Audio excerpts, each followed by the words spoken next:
Good morning students. आज हम CPC के अंदर ऑर्डर 5 रूल 9A डिस्कशन करेंगे। रूल 9A का टॉपिक है summons given to the plaintiff for service, जिसमें समन प्लेंटिफ को देने का प्रावधान है सर्विस के लिए। इसका सब रूल 1 है द कोर्ट में in the addition to the service of summons under rule 9 कि कोर्ट अगर चाहता है तो जो सर्विस ऑफ समन्स रूल 9 के अंदर होते हैं उसके अलावा साथ में एडिशन में on the application of the plaintiff for the issue of a summons for the appearance of the defendant, वो वादी की एप्लीकेशन के ऊपर कि उसको इशू किया जाए समन्स डिफेंडेंट को अपेयर होने के लिए। उस केस में कोर्ट में permit such plaintiff to effect service of such summons on such defendant. तो उस केस में कोर्ट प्लेंटिफ को परमिट कर सकती है कि वो समन्स को का सर्विस जो करना है वो इफेक्ट करे उस डिफेंडेंट के ऊपर। And shall in such case deliver the summons to such plaintiff for service, और उस केस के अंदर जो समन्स है वो प्लेंटिफ को सर्विस करने के लिए डिलीवर कर दिए जाएंगे। ये सब रूल 1 में है। सब रूल 2 है the service of such summons shall be effected by और on behalf of such plaintiff, के जो सर्विस करनी है समन्स की वो उनका इफेक्ट इस तरह से किया जाएगा या तो प्लेंटिफ के द्वारा या उसके बिहाफ पे, प्लेंटिफ के बिहाफ पे किस तरह से किया जाएगा वो दे रखा है। By delivering or tendering to the defendant personally a copy thereof, कि एक कॉपी डिफेंडेंट को पर्सनली डिलीवर करके या दे करके साइंड बाय द जज or such officer of the court, उस समन पे जज के साइन होंगे या ऑफिसर के साइन होंगे कोर्ट के। एज ही में अपॉइंट इन दिस बिहाफ, अगर ऑफिसर अपॉइंट किया जाता है तो उस ऑफिसर के साइन होंगे।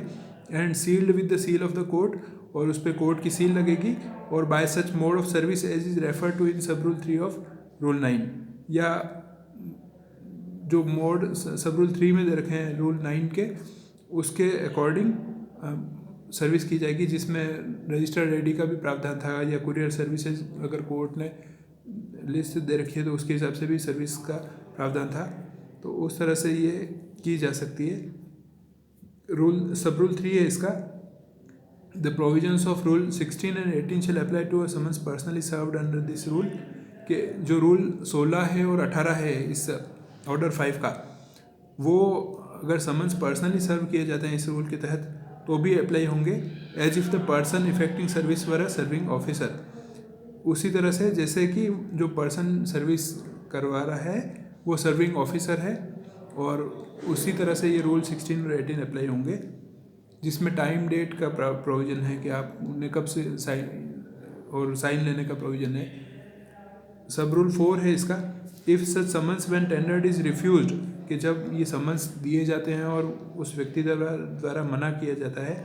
और if the person served refuses to sign an acknowledgement of service, या वो व्यक्ति उस पर एक्नॉलेजमेंट साइन करने से मना कर देता है। Or for any reason such summons can not be served personally, या फिर और किसी कारण से अगर समन्स को पर्सनली सर्व नहीं किया जा सकता है तो उस केस में the court shall on the application of the party, उस केस में कोर्ट उस पार्टी की एप्लीकेशन पे reissue such summons to be served by the court, कि वो पार्टी अगर एप्लीकेशन देती है तो उस केस में कोर्ट उन समन्स को री इशू कर सकता है और वो कोर्ट के द्वारा सर्व किए जाएंगे in the same manner as a summons to a defendant, कि जिस तरीके से समन डिफेंडेंट को सर्व किए जाते हैं उसी तरीके से री इशू करके और उन समन्स को सर्विस किया जाएगा डिफेंडेंट के ऊपर।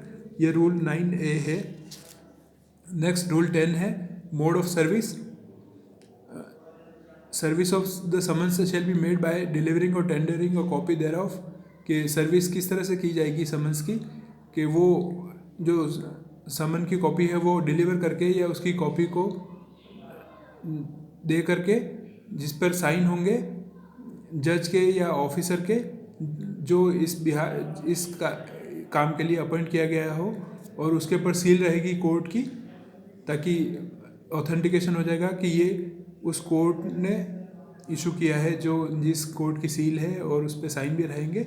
तो इस तरह से ये रूल 10 है जिसमें मोड ऑफ सर्विस दे रखा है।